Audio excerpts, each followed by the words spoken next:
Welcome to my first YouTube video. I call this effort Irrelevant Density because I would like to answer claims in the flat earth community that gravity doesn't exist and that relative density is the reason things fall down or plant themselves on the living room floor.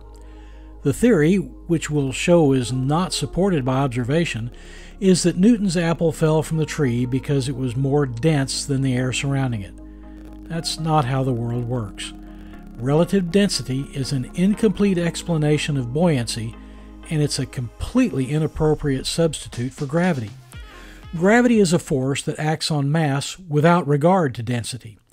No matter how loosely or tightly you package a bunch of stuff, on Earth it will experience a downward force of 9.8 newtons per kilogram of its mass. So will everything around it. You measure the force of gravity every time you step on the bathroom scale. We'll see how that downward force of gravity can be redirected up. There's really no mystery to that once you see it in action. Gravity is also a funny thing in that it provides a downward acceleration. There is no fixed force of gravity.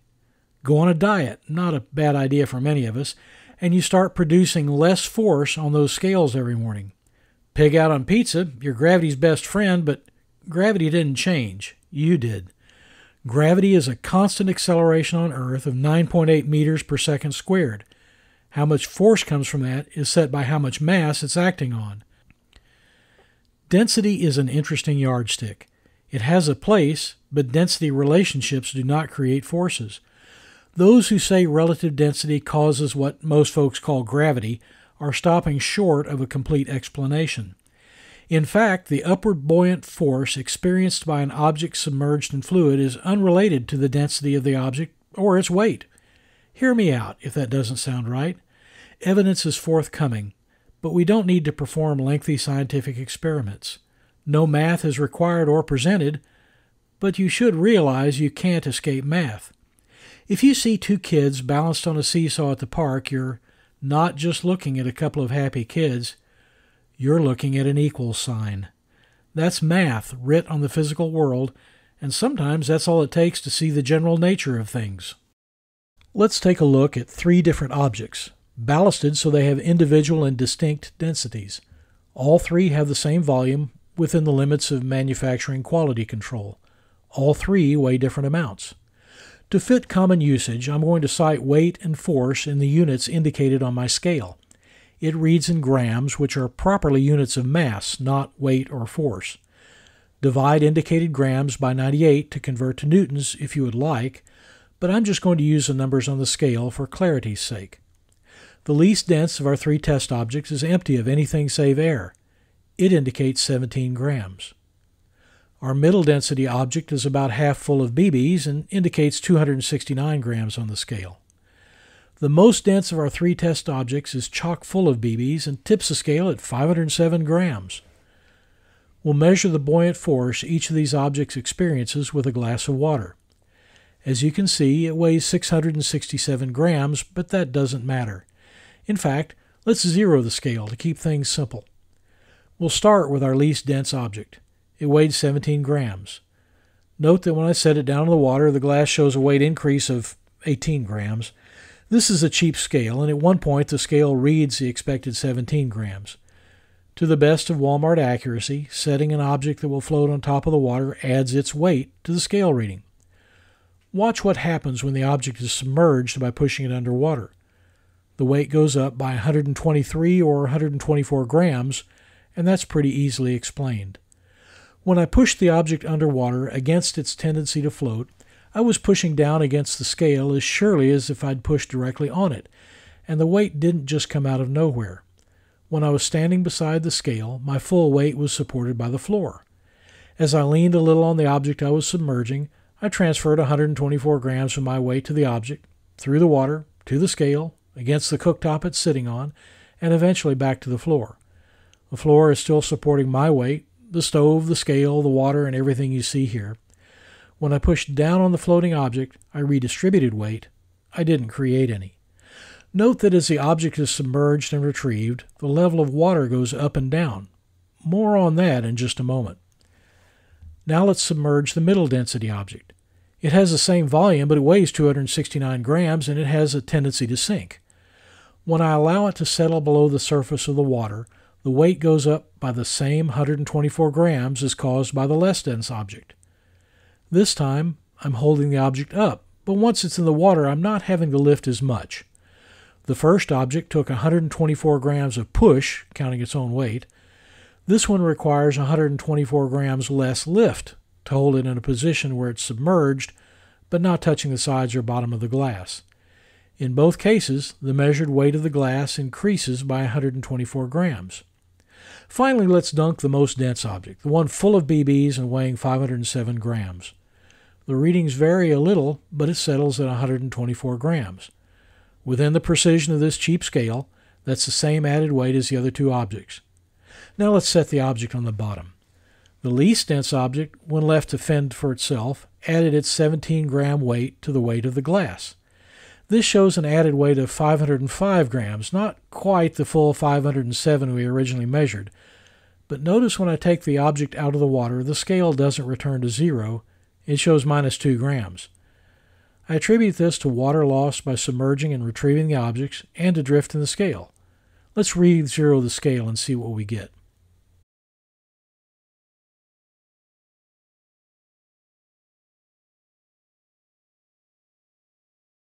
$125 grams, 507 grams.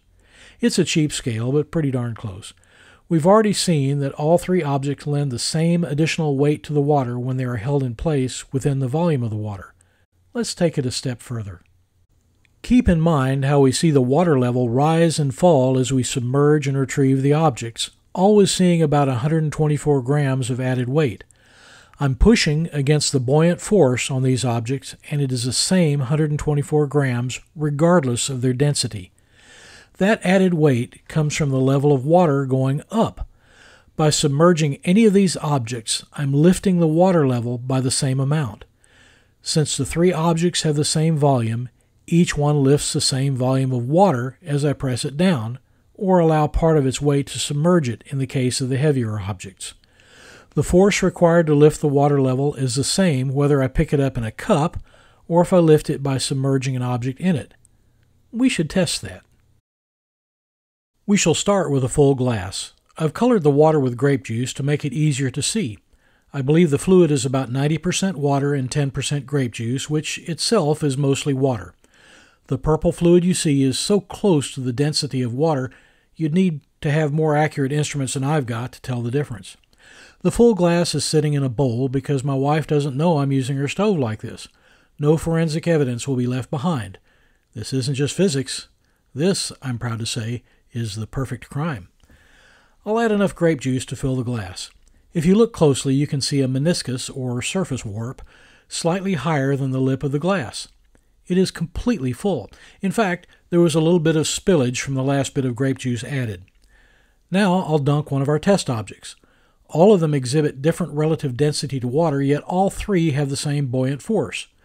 Note that as I add weight to the object, pushing it below the surface, the water level rises, spilling over the top of the glass. The same thing happened a long time ago to Archimedes in his bathtub, and it was so exciting to him he ran naked through the streets shouting Eureka. I can understand his excitement, but I'll limit my enthusiasm in the name of academic integrity. The force applied down against the object lifts some of the water, just like a kid on one end of a seesaw lifts another kid on the other end. I push down, water rises, and it takes force to hold the water up against its weight. I supply that force by pushing down. In turn, the weight of the water pushing down into the glass and balancing the virtual seesaw is pushing up on the object. The buoyant force pushing up on a submerged object is from the weight of the water it lifted or displaced. This is the force of gravity redirected by hydraulics pushing up, just like a weight pushing down on one end of a seesaw lifts the other end up. We can verify that. Let's double check how much this object adds to water when fully submerged. This time I got 123 grams. And we will now abandon relative densities. We lost some volume of grape-colored water from our full glass by submerging an object. Pushing the object below the surface on a separate glass of water yielded a weight gain of 123 grams. So we'll measure out 123 grams of water without the relative density of any object playing any role. To my eye, it looks like enough water to overflow the glass.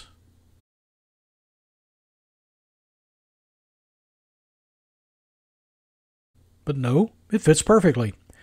If this principle is true, that a volume of water weighing the same as the indicated weight gain on the scales always equals the amount of water lifted by submerging an object, it should work with any object. We need something else to test. Fortunately, I have just the thing. This is an egg. It sinks in air. It sinks in water. And it sinks in olive oil. That will be of interest in a minute or two. Let's demonstrate that gravity drives buoyancy. Earth's surface gravity makes everything want to fall at an accelerating rate of 9.8 meters per second squared. Force is mass times acceleration, so with a constant acceleration from gravity, I can vary the force of gravity by varying mass. For those not comfortable with the G word, just think of weight. The egg has weight, the water down to every last individual molecule has weight, everything has weight. I'll use common table salt to increase the mass of the water. That will increase the force of gravity on the water. The force of gravity on the egg won't change because I'm not affecting the mass of the egg. I expect to observe the egg will rise. My presumed cause, as proponents of relative density like to state, is the force of gravity on the water. I increase the force of gravity acting on the water by adding mass in the form of salt.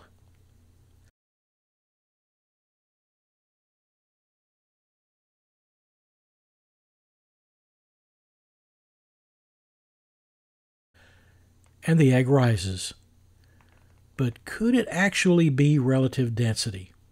Let's see if adding something the egg will sink in, something less dense than the egg, will also lift it in violation of relative density. I can think of two ways to do that. Our egg sank in olive oil.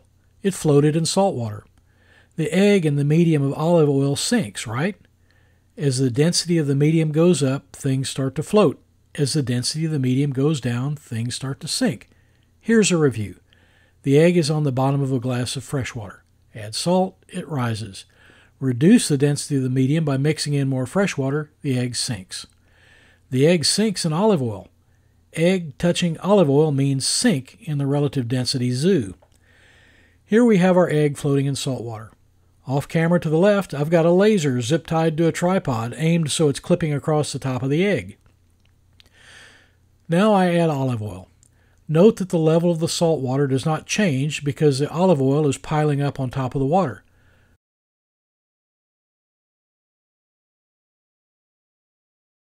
But look at the laser. It now hits the egg quite a bit below the top.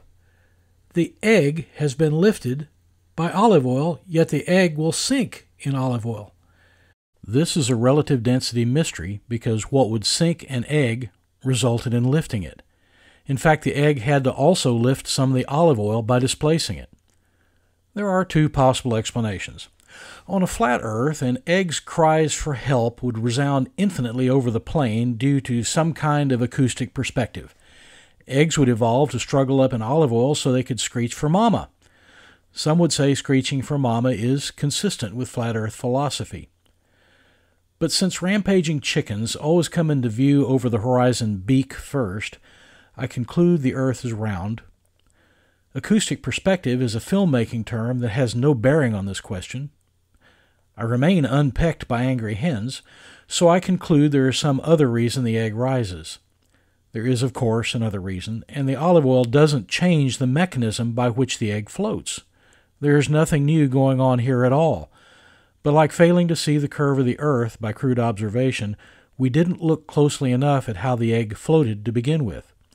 We thought of the egg as floating in saline by displacing its own weight in salt water. That wasn't the whole story. The egg did not displace quite all of its weight in the water, but it was easy to assume it did.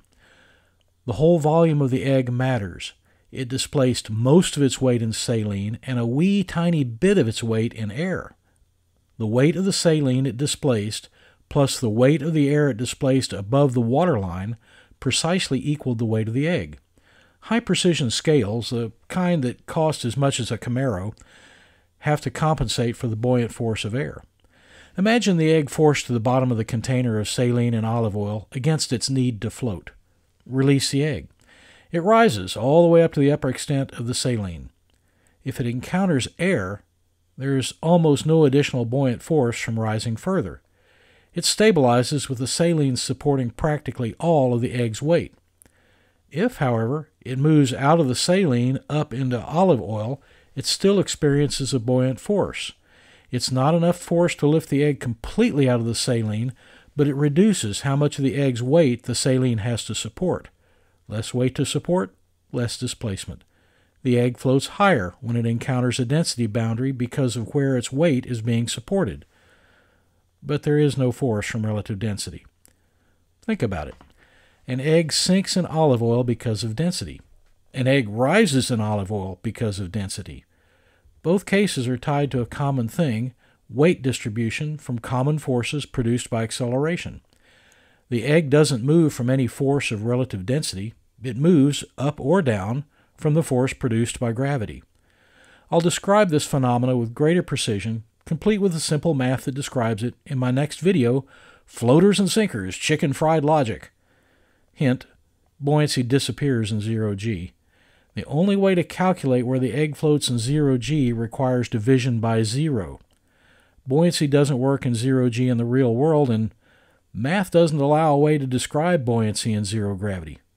Funny how that works. Here's the full story. The buoyant upward force exerted on any submerged object is an emergent force. It appears because of weight. That weight can be force from centrifugal acceleration, quaint Newtonian concepts of mass attracting mass, or an observed result from Einstein's curved spacetime. Eggs won't float unless gravity is present to cause buoyant forces to emerge. Curiously, it's not the weight of the egg that matters. In fact, the weight of the egg has nothing to do with the buoyant force. The weight that matters is the weight of the medium, but only the part of the medium that's displaced. The weight of a volume of water equal to the volume of a submerged object, no matter the object's weight or density, sets the buoyant force. If the buoyant force on an object is greater than the force of gravity, the object floats. If gravity is greater than the buoyant force, the object sinks. Objects of equal volume, when submerged and held in a position not touching the sides or bottom of a container of water, add weight to the glass regardless of the object's weight or density. The volume of water lifted up or displaced by the object weighs exactly the same as that acquired weight from submerging the object. You could say that's a long-winded way of saying objects less dense than the medium they're in float and objects more dense sink. But that would ignore the inconvenient fact that when an object is submerged, it lifts part of the fluid it's in.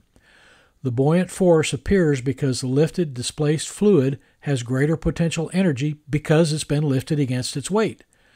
Like everything else in this universe, the medium is always seeking lower energy states. The force of gravity is proportional to an object's mass. The force of buoyancy is proportional to an object's volume. The force of buoyancy is therefore set by the force of gravity acting on a portion of the medium equal in volume to the object, but independent of the object's mass or weight. There's one last thing I should share. I said there were two ways I could show a less dense medium lifts something it would be expected to sink, didn't I? Let me pay that debt now. Here's a mug of salt water, briny enough to float our egg. I've cut the bottom off a water bottle to separate fluids. It's not a container anymore. It's a funny-shaped tube open at each end. Let's add a little grape juice to make the water easier to see.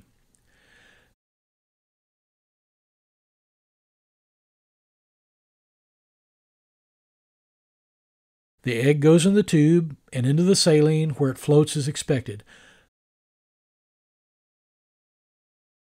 Note that water seeks its own level and is at an equal height inside and outside of the tube. Yeah, don't expect that to last. Now my somewhat chubby lab assistant will pour olive oil on top of the saline outside of the tube. No olive oil goes inside the tube. Note that by adding olive oil, the dense water inside the tube is lifted by the less dense olive oil. The egg, floating on top of the salt water inside the tube, is also lifted by the less dense olive oil. By the way, do you see the equal sign here? You remember the two kids balanced on the playground seesaw? That was an equal sign writ on the natural world. The same thing happened here. As the weight of the olive oil was added outside the tube, like adding weight to one end of a seesaw, the saline level outside the tube went down. The portion of fluid below that lowest saline level acted like the fulcrum of the playground seesaw. The saline inside the tube lifted up, just like the other end of the seesaw. And let's look at fluids always seeking their own level. Here, the fluid level outside the tube is above the level inside the tube. There's an inch difference. Natural laws worked out by Pascal indicate that connected chambers always seek their own level. And they do, if you look at a complete explanation of the principles involved. As we see here, fluids can play tricks. They don't always seek the same physical height. They seek the same potential energy in the gravity field. The less dense olive oil experienced a lesser force of gravity than the more dense saline. It has to be higher to be at the same potential energy state as the saline inside the tube. They are both under the same acceleration of gravity, which is constant. They are not experiencing the same force of gravity. Force varies with mass. The acceleration is constant. This stair-step in the fluid level forms for the same reason water conforms to a spherical shape when acted on by center-seeking gravity. The free surface of a fluid will conform to the shape offered by forces acting on it, such as gravity. Those are my conclusions, reinforced by people I respect. More than anyone's opinion, no matter how much I appreciate my betters, these observations are reinforced by the predictable, calculatable, perfectly math-consistent cosmos we live in. None of these scenarios are offered in the context of scientific experiments because I don't want to argue about what an experiment is. These are observations. If you doubt them, test them. I'll be fascinated to hear your conclusions. I have a correction, though. This is not an egg. Thank you for listening. If you would like to have more food for thought, I've got some other interesting effects to showcase. Whether or not you want to see any more, I appreciate your dropping by. Please click the subscribe icon today so you can avoid the rush later. Y'all have a nice day.